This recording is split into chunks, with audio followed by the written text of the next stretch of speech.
नमस्कार। आज हम बात करने वाले हैं 2018 की एक जबरदस्त हिट फिल्म स्त्री के बारे में। मतलब इसकी कहानी, इसके पीछे के गहरे मतलब, जो भी जानकारी हमारे पास है उस पर विस्तार से बात करेंगे। ये वो फिल्म है जिसने हॉरर और कॉमेडी को मिलाया और साथ में एक जरूरी मैसेज भी दिया। हाँ बिल्कुल, बहुत ही यूनिक कॉम्बिनेशन था ये। हमारे पास ना इस फिल्म के एनालिसिस से जुड़े कुछ नोट्स हैं, कुछ लेख हैं, तो उससे हमें इसके प्लॉट, कैरेक्टर्स और जो मेन आइडियाज हैं उनको समझने में मदद मिलेगी। जी। तो आज कोशिश यही रहेगी कि स्त्री की दुनिया में उतरें, उसकी कहानी को परत दर परत खोलें, चंदेरी का वो माहौल, वो रहस्यमयी किरदार और सबसे जरूरी उस डर और हंसी के पीछे छिपा हुआ जो मैसेज है उसे समझें। कहानी उस शहर की है जहाँ त्योहार की रातों में मर्द डरते हैं। बिल्कुल। कहानी हमें ले जाती है चंदेरी, मध्य प्रदेश का एक छोटा ऐतिहासिक शहर। और यहाँ हर साल एक खास त्योहार होता है 4 दिन का। और उन दिनों में एक अजीब सी दहशत फैल जाती है, स्त्री नाम की एक आत्मा की। स्त्री, हाँ, कहते हैं वो रात में निकलती है, मर्दों को निशाना बनाती है, उन्हें उठा ले जाती है, और पीछे क्या रह जाता है? सिर्फ उनके कपड़े। बाप रे। और इससे बचने के लिए ना लोग घरों की दीवारों पर लिखते हैं, ओ स्त्री कलाना। अच्छा, ये वो मशहूर लाइन है। जी हाँ, एक तरह का टोटका है ये, उसे दूर रखने की कोशिश। चलिए पहले ना चंदेरी के उस माहौल को थोड़ा और फील करते हैं। त्योहार का समय है, मतलब जश्न होना चाहिए, लेकिन यहाँ तो मर्दों के दिल में खौफ बैठा है। ये कॉन्ट्रास्ट ही कमाल का है। हाँ, यही तो कहानी की नींव है।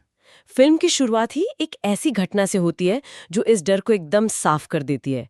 रात का अंधेरा, एक आदमी घर लौट रहा है, उसे किसी अपने की आवाज सुनाई देती है। वो पलटता है और बस गायब। जमीन पर सिर्फ उसके कपड़े पड़े मिलते हैं। ये स्त्री का तरीका है। ये सिर्फ डरावना नहीं है, बल्कि अपमानजनक भी लगता है ना, सिर्फ कपड़ों का रह जाना। हाँ, ये तरीका बहुत खास है और शायद सिंबॉलिक भी है। इसी अजीब माहौल में हम कहानी के मेन कैरेक्टर्स से मिलते हैं। सबसे पहले विकी, राजकुमार राव ने प्ले किया है, चंदेरी का मशहूर लेडीज टेलर। हाँ, वो सीन बड़ा मजेदार है जब वो नाप लेता है। बिल्कुल, अपने हुनर के लिए जाना जाता है। और उसके जिगरी दोस्त हैं बिट्टू, अपार शक्ति खुराना। बिट्टू थोड़ा दुनियादार है, शक्की मिजाज का है। और जना, अभिषेक बनर्जी। जना थोड़ा भोला है, डरपोक सा, लेकिन दोस्ती निभाने वाला। हाँ, इन तीनों की केमिस्ट्री कमाल की है। उनकी नोक-झोंक, मजाक मस्ती। बिल्कुल, वो कहानी में ह्यूमर लाते हैं, लेकिन बाद में यही दोस्ती डर और हिम्मत की कसौटी पर भी कसी जाती है। और फिर इस तिकड़ी की लाइफ में एंट्री होती है एक रहस्यमयी लड़की की, श्रद्धा कपूर। हाँ, वो अचानक विकी की दुकान पर आती है, एक लहंगा सिलवाना चाहती है, वो भी बहुत कम टाइम में। यहीं से रहस्य और गहराने लगता है। सही कहा। वो अपना नाम नहीं बताती, हाँ। सिर्फ रात में ही विक्की से मिलती है और उसे चंदेरी की कुछ ऐसी पुरानी रस्मों, जगहों के बारे में पता है जो आम लोगों को नहीं मालूम। और विक्की, वो तो जाहिर है उसकी खूबसूरती और उस मिस्ट्री पर फिदा हो जाता है। हाँ, वो तो होना ही था, विक्की का दिल आ जाता है।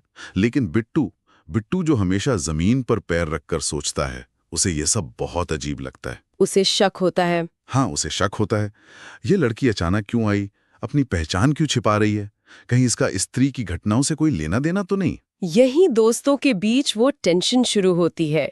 विक्की का यकीन और बिट्टू का शक, ये सिर्फ लव एंगल नहीं है, कहानी के सस्पेंस को बढ़ाता है। बिल्कुल, और ये शक तब और बढ़ जाता है जब त्योहार के दौरान स्त्री का कहर जारी रहता है। एक और रात, एक और आदमी गायब, सुबह फिर वही नजारा, सिर्फ कपड़े। शहर में डर और बढ़ जाता है। लेकिन जैसा आपने कहा, लोग इसे त्योहार का हिस्सा सा मानने लगे हैं, एक सालाना किस्मत की तरह। ये बात भी अजीब है कि डर कैसे नॉर्मल बन जाता है। अब बिट्टू को और ज्यादा यकीन होने लगता है कि विक्की जिस लड़की के प्यार में है, वही स्त्री है। वो विक्की को समझाने की कोशिश करता है, लेकिन प्यार में पड़ा विक्की कहाँ सुनने वाला। तो यहीं से वो सवाल उठता है जो सबके मन में है, आखिर ये स्त्री है कौन? वो ऐसा क्यों कर रही है? उसे मर्दों से ही क्या प्रॉब्लम है? और यही एंट्री होती है एक बहुत ही महत्वपूर्ण किरदार की, रुद्र भैया, पंकज त्रिपाठी। ओ, क्या कमाल का कैरेक्टर है वो। बिल्कुल। शहर के लाइब्रेरियन है, किताबों और पुराने किस्सों के जानकार, थोड़े सनकी से लगते हैं, लेकिन उनके पास चंदेरी के वो राज हैं जो शायद किसी और को नहीं पता। हाँ, पंकज त्रिपाठी का किरदार यहाँ कहानी को एक नई दिशा देता है। वो सिर्फ जानकारी नहीं देते, उनके अंदाज में एक अलग ही बात है। तो रुद्र भैया क्या बताते हैं स्त्री के बारे में? यहाँ कहानी एक बहुत दुखद मोड़ लेती है। रुद्र भैया बताते हैं कि स्त्री कोई आम भूत या डायन नहीं है।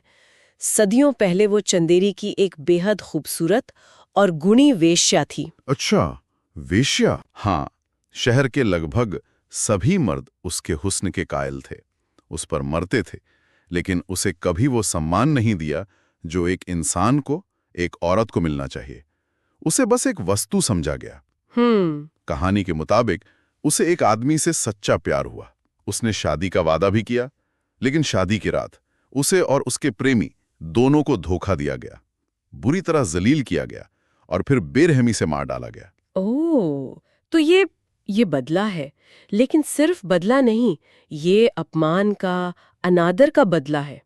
ये जानकारी तो पूरी सिचुएशन को ही बदल देती है। वो अब सिर्फ एक डरावनी शक्ति नहीं है, बल्कि अन्याय की शिकार एक आत्मा है, जिसकी चाहत सिर्फ सम्मान है।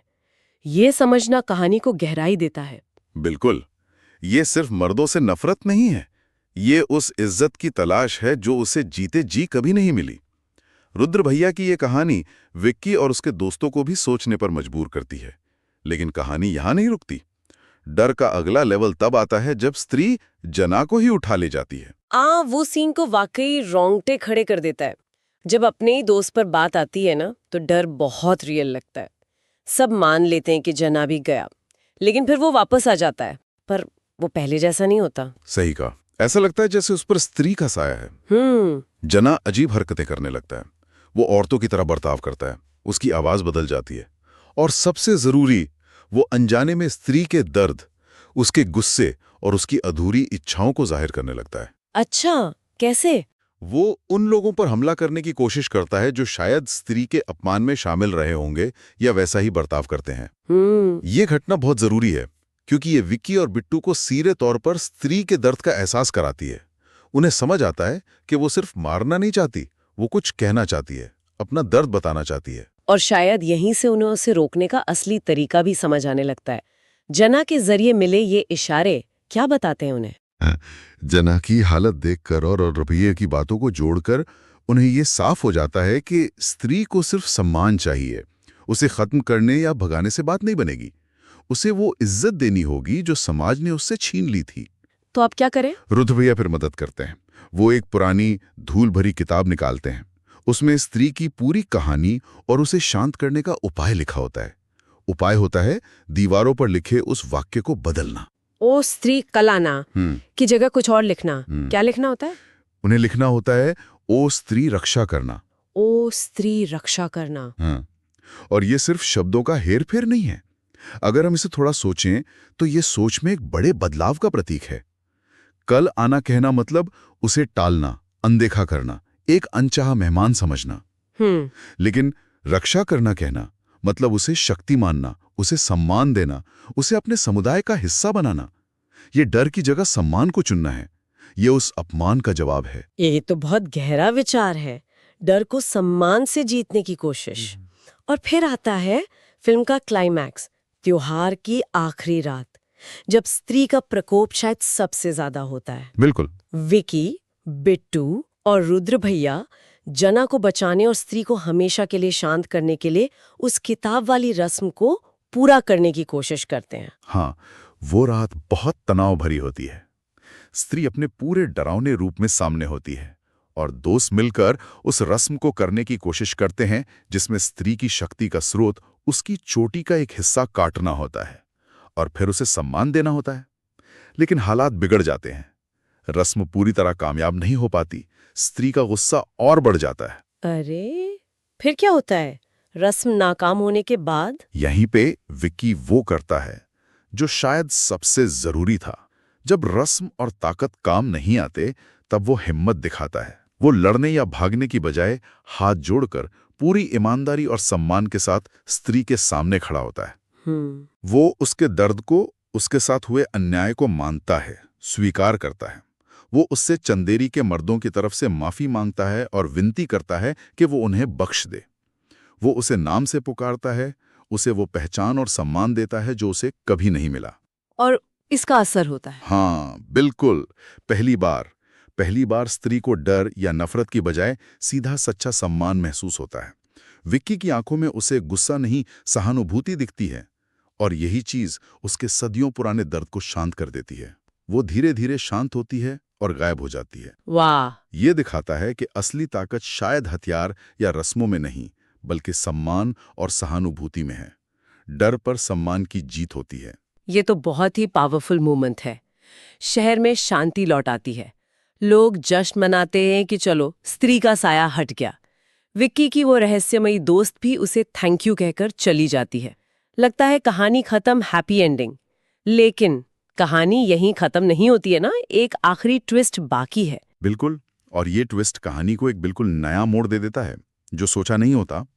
आखिरी सीन में हम देखते हैं कि विक्की की वो दोस्त, जिसका नाम हमें पूरी फिल्म में पता नहीं चलता, वो बस स्टॉप पे इंतजार कर रही है, और उसके हाथ में वो चीज है जो क्लाइमैक्स में स्त्री से अलग हुई थी, उसकी कटी हुई चोटी। ओह, वो चोटी। हाँ, जिसे उसकी शक्तियों का स्रोत माना जाता था।